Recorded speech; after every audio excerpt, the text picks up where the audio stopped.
Hello, Horror Stories. My name is Julia, and I want to share a rather disturbing experience I had while studying at university. At the time, I used Uber frequently because I didn't have a car and had just moved to Louisiana.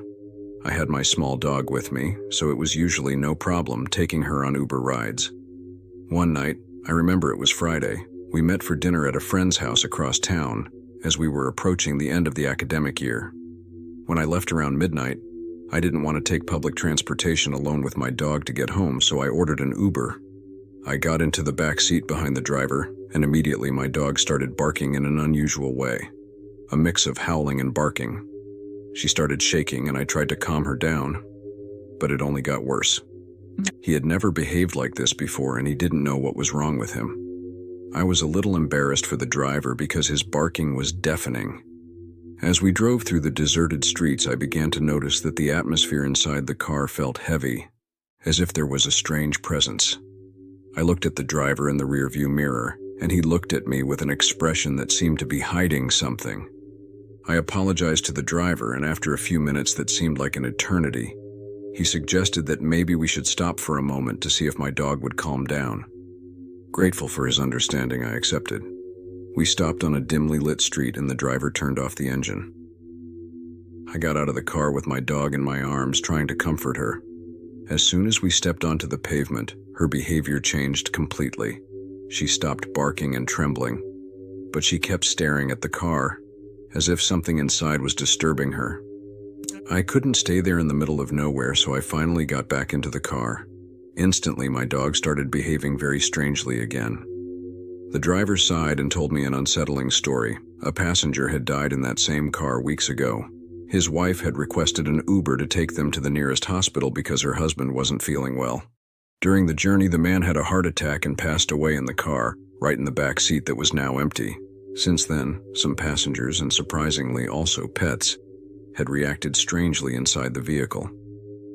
I felt a shiver run down my spine as I listened to the driver's story. I tried to calm myself, thinking it was just a coincidence, but I couldn't ignore my dog's strange behavior. She continued trembling and whimpering, her eyes fixed on the empty seat beside her. The driver tried to reassure me, saying he had cleaned the car and done everything possible to remove any trace of the tragic incident. However, he added that since then, some passengers had reported feeling a strange presence or sudden chill when sitting in the same spot. I decided not to dwell on it and settled into my seat, trying to focus on something else. As we drove through the dark streets, I noticed the temperature inside the car dropping significantly, despite the heating being on. I glanced at my dog, who was now curled up in my lap, still trembling. The journey felt endless, but we finally reached my destination. I paid the driver and quickly got out of the car, feeling immense relief to be back home. As I closed the door behind me, my puppy stopped trembling and immediately calmed down. She rushed in to drink water and lay down, as if nothing had happened. That night, as I arrived home, I couldn't stop thinking about what had happened. My skepticism about the paranormal had been challenged in a way I never imagined. The experience left me with a lingering sense of unease, and it made me wonder if the soul of that man, perhaps guided by something more sinister and dark, would ever find peace. If you have enjoyed this story, we invite you to subscribe and activate the bell so you don't miss any others. Until next time. Good evening, Horror Stories. My name is Denzel. I worked for the Uber platform in North Carolina, but I left that job over 2 years ago. The experience I'm about to tell you is the most terrifying I've ever lived through.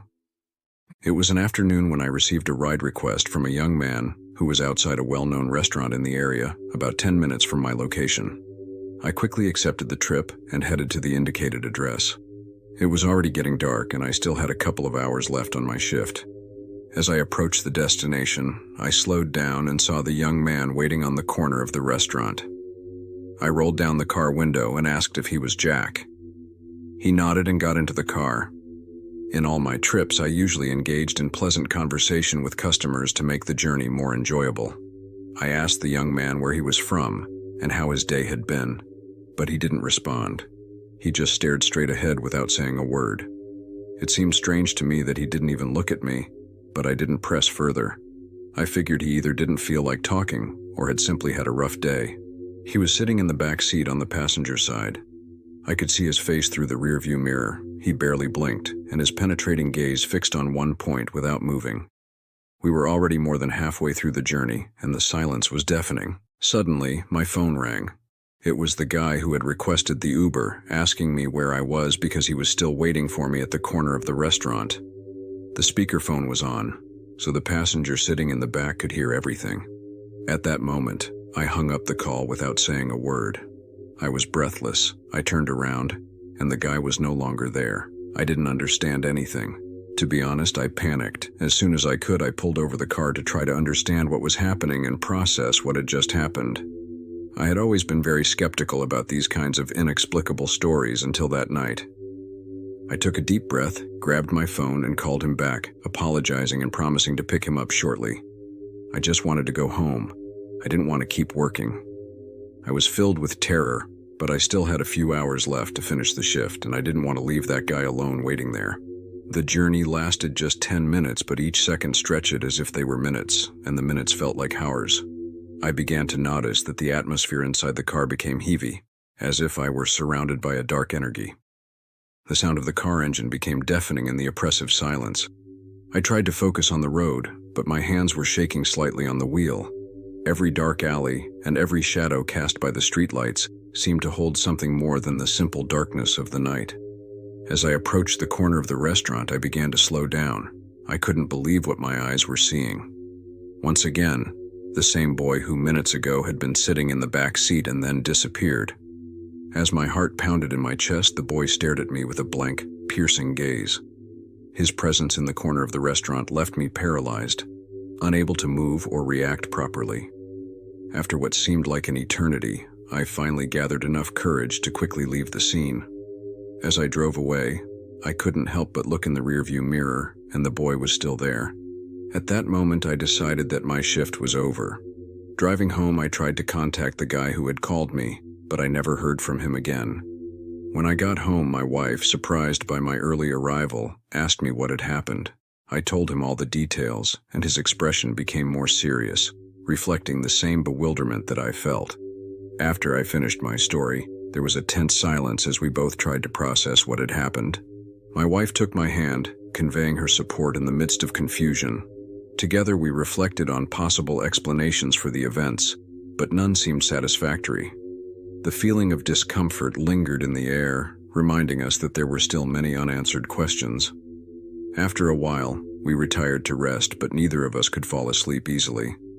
The events of that night continued to haunt our minds, filling us with unease and unresolved questions. Despite our efforts to find a logical explanation, the mystery of the boy in the corner of the restaurant left us with a deep sense of intrigue and fear. I only know that there are lost souls among us that not everyone can perceive. If you have enjoyed this story, we invite you to subscribe and activate the bell so you don't miss any others. Until next time.